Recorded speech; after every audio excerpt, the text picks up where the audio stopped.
Hello అండి. అందరికీ నమస్తే. ఈరోజు మనం పొనగంటి కూరలో ఇలా పెసరపప్పు వేసి ఫ్రై ఎలా చేసుకోవాలో చూద్దాం.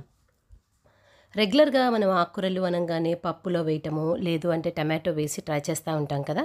అలా కాకుండా ఇలా పెసరపప్పుతోటి పొనగంటి కూర ఫ్రై చేసి చూడండి. చాలా టేస్టీగా ఉంటుంది. మరి దీని తయారీ విధానం చూద్దామా?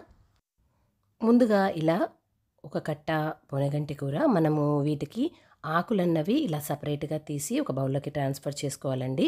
కాడలు మీరు వేసుకోవచ్చు. అదేంటంటే బాగా లేతగా ఉన్న కాడలనుకోండి. అంటే పైన ఉండే కాడల వరకు మీరు వేసుకోవచ్చనమాట. ఇలా ఆకులన్నీ సెపరేట్ చేసుకున్నాక ఒక 2, 3 సార్లు నీట్‌గా వాష్ చేసి పక్కకు పెట్టేసుకోండి. ఇప్పుడు ఒక బౌల్‌లోకి దగ్గర దగ్గర 40 గ్రామ్స్ నుంచి 50 గ్రామ్స్ పెసరపప్పు వేసుకొని ఒక 2, 3 సార్లు బాగా కడిగి నానపెట్టుకోండి. ఇప్పుడు కావాలనుకుంటే పొనగంటి కూర డైరెక్ట్‌గా ఇలాగైనా వాడుకోవచ్చు. లేదంటే చిన్న చిన్న పీసెస్ కింద కట్ చేసైనా వేసుకోవచ్చు.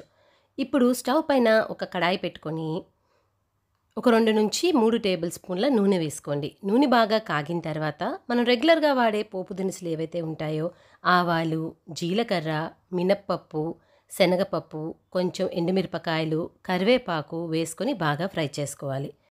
ఇప్పుడు దీంట్లోకి ఒక 5-6 చిన్నుల్లిపాయలు ఇలా కచ్చాబిచ్చాగా దంచుకొని వేసుకోవాలి. అలానే ఒక పచ్చిమిరపకాయ కూడా వేసుకొని వీటిని గోల్డెన్ బ్రౌన్ వచ్చేంత వరకు ఫ్రై చేసుకోవాలి.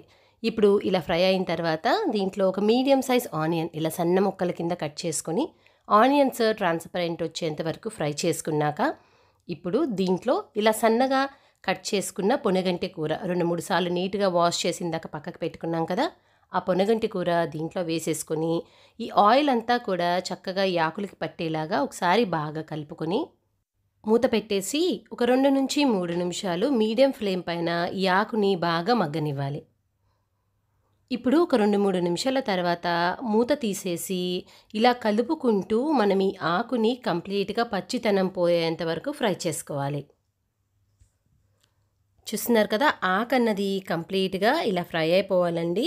ఇప్పుడు ఇలా ఫ్రై అయిన తర్వాత మనం ముందుగా నానబెట్టి పక్కకి పెట్టుకున్న పెసరపప్పు ఏదైతే ఉందో, ఆ పెసరపప్పు కూడా నీరన్నది అస్సలు లేకుండా దీంట్లో వేసేసుకొని ఈ ఆకు పెసరపప్పు, ఈ ఫ్లేవర్స్ అన్నీ కూడా చక్కగా పెసరపప్పుకి పట్టేలాగా బాగా కలుపుకోవాలి.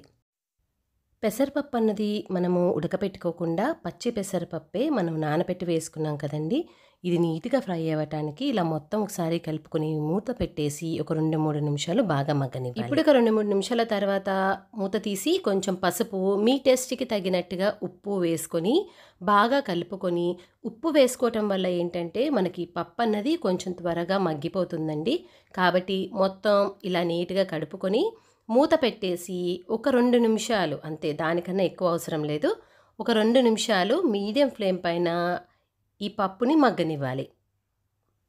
ఇప్పుడు ఒక 2-3 నిమిషాల తర్వాత మూత తీసేసి మీ టేస్ట్ ప్రకారం దీంట్లోకి కారం అన్నది మీరు యాడ్ చేసుకోవాలి. కారం గనక వద్దు అనుకుంటే ఇందాక మనం పోపు వేసుకున్నప్పుడే మీరు అక్కడే పచ్చిమిరపకాయలన్నవి అడిషనల్‌గా యాడ్ చేసేసుకోవచ్చు. లేదు అనుకుంటే కారం అన్నది మీ టేస్ట్ ప్రకారం ఇలా చివరికి కూడా యాడ్ చేసుకోవచ్చు. ఇప్పుడు ఈ కారం ఫ్లేవర్ కంప్లీట్‌గా కూరకి పట్టేలాగా కలుపుకొని మూత పెట్టేసి ఒక 2 నిమిషాలు మగ్గనిచ్చి ఒకసారి మొత్తం కలుపుకొని ఇక వేడి వేడిగా మనం ఈ కూరని సర్వ్ చేసేసుకోవటమేనండి. చాలా ఈజీగా అండ్ చాలా టేస్టీ ప్రాసెస్ అనమాట. మరి ఇంకెందుకు ఆలస్యం, ఈ రెసిపీ ఒకసారి మీరు ట్రై చేసి మీకెలా కుదిరింది అనేసి మీ వాల్యుబుల్ కమెంట్స్ కింద కమెంట్ సెక్షన్‌లో ఇయటం మర్చిపోమాకండి.